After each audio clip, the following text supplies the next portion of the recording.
Assalamualaikum warahmatullahi wabarakatuh. Om Swastiastu, Namo Buddhaya, Shalom, salam kebajikan bagi kita semua. Yang saya hormati Ibu dosen Bahasa Indonesia saya, Ibu Aza Aulia Ramadhani, SPD MPD, dan teman-teman saya yang saya cintai dan saya banggakan. Di sini saya Berlian Dalvina Salsabila Saputra dari Prodi Ekonomi Pembangunan dengan EPM 23011010008 dari kelas Bahasa Indonesia G556 akan menganalisis artikel yang berjudul Perencanaan dan Pembangunan Ekonomi yang dibuat oleh Badan Perencanaan Pembangunan Daerah yang nanti akan saya taruh linknya di sini. Pada halaman pertama, di kalimat pertama yang bertulisan salah satu masalah ekonomi di Indonesia yang sering kita jumpai adalah pengangguran yang tiap tahunnya meningkat. Nah, yang harusnya awalan kalimat salah satu itu menggunakan huruf besar, di artikel tersebut menggunakan huruf kecil. Lalu, masih pada halaman yang sama, pada paragraf kedua yang berkalimat pengangguran umumnya disebabkan karena jumlah angkatan kerja tidak sebanding dengan jumlah lapangan pekerjaan. Nah, harusnya tulisan jumlah lapangan itu dipisah, tetapi pada artikel tersebut ditulisnya digabung.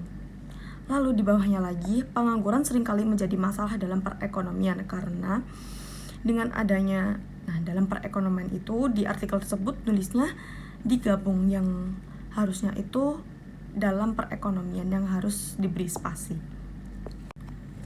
Lalu di halaman selanjutnya ada teks yang berbunyi sehingga mengganggu pertumbuhan dan pembangunan ekonomi akibat jangka panjang adalah menurunnya GNP.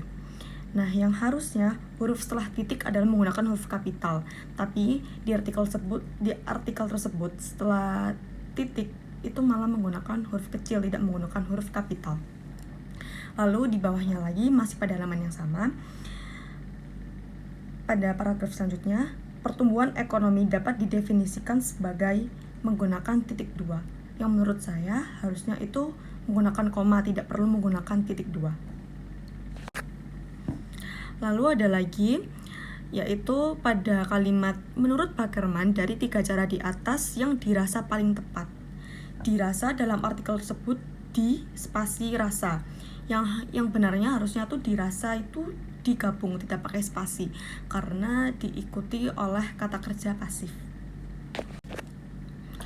Lalu ada lagi, yaitu pemikiran David pada teks pemikiran David Ricardo yang harusnya nama orang itu menggunakan kapital, meskipun nama orang itu nama panjang, tapi depannya harus tetap menggunakan huruf kapital. Tapi dalam artikel tersebut hanya Davidnya aja yang menggunakan huruf kapital, tapi nama belakangnya Ricardo, R-nya tidak menggunakan huruf kapital.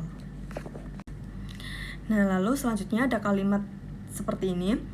Ada tiga tokoh neoklasik yang akan dibahas, yakni seperti Robert Slow, Harold Donald, serta Joseph Schumpeter. Nah, yakni seperti itu mengalami pemborosan kalimat ya, yang seharusnya itu bisa menggunakan salah satunya aja, yaitu bisa menggunakan yakni, tapi juga bisa menggunakannya seperti, jadi tidak perlu menggunakan dua-duanya. Lalu pada halaman selanjutnya ada kalimat seperti ini.